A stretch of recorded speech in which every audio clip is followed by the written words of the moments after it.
दोस्तों अस्सलाम वालेकुम। हक़ मौजूद जी उम्मीद है तव्हीं सब ठीक हूंदा।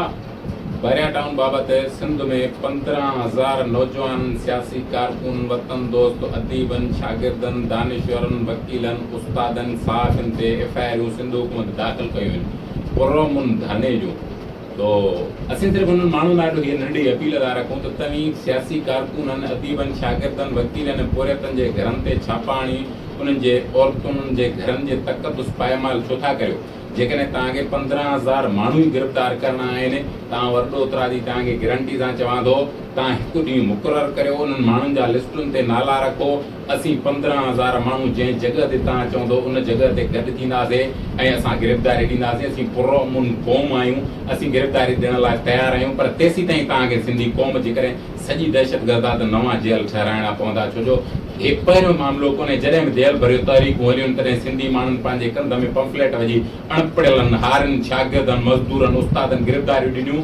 वन यूनिट ख़िलाफ़ हुजे या केतिरनि तरीक़नि जी सियासी वेड़ हुजे, सिंधी माण्हुनि कई आहे, हाणे बि कंदी। उन्हनि सियासी वर्करनि, अदीबनि, शाइरनि, उन्हनि सभिनि माण्हुनि लाइ हिकिड़ो बेत ऐं गीत आहे जेको उन्हनि सभिनि जेके हींअर टार्चर सेलनि, कोर्टुनि में ऐं थाणनि ऐं जेलनि में वेठा आहिनि, ऐं कुझु जेके रूपोश बीठा आहिनि, जेके उन्हनि ऑफिसुनि ऐं घरनि में मोना बंदि आहिनि, जंहिंजे दरवाज़नि आॾो पुलिस हींअर बि बीठी आहे, उन लाइ ही बेताऊं डेडिकेट करियां थो उन्हनि सभिनि साथियुनि खे।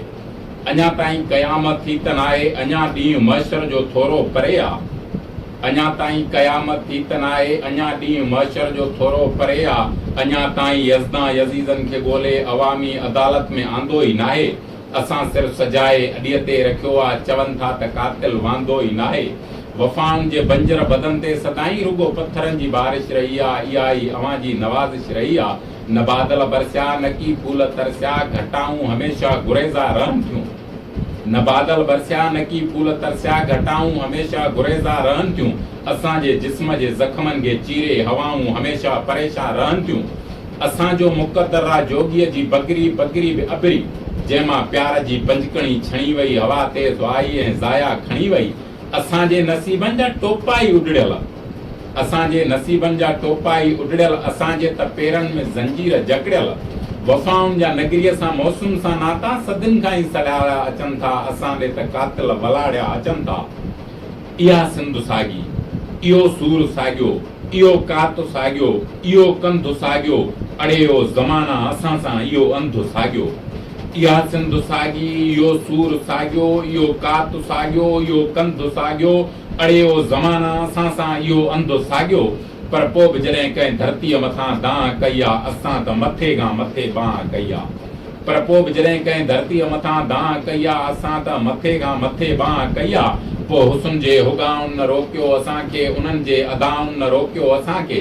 कढियो जो बेवफ़ा बदन भाकुरनि मां, कंहिं कोमल जे बाहुनि न रोकियो असांखे। लड़ियासूं त लश्कर सां लड़ंदा रहियासूं, मुआसूं त पंहिंजे मिटीअ में मिलियासूं। न ॾेहां डुलियासूं, न राजा रुलियासूं, जॾहिं लहूअ मां लाल थी वियो बदन ना, असां खून पंहिंजे जो पातो कफन ना। असां खां पुछी थो अड़ेयो ज़माना असांजी मुहबत, असांजी रियाज़त, असांजी शनाख़त। जे ॿुधणु चाहीं थो त ॿुध, हीअ सॼी जी सॼी सिंध सजदनि जे लाइक़ु रही आहे। वञी पंहिंजे फ़तवा फ़रोशनि खे चइजांइ, चरनि चंड खे अॼु चुमी ॾेई छॾी आहे, चरनि चंड खे अॼु चुमी ॾेई छॾी आहे। हक़ मौजूद जी सिंध।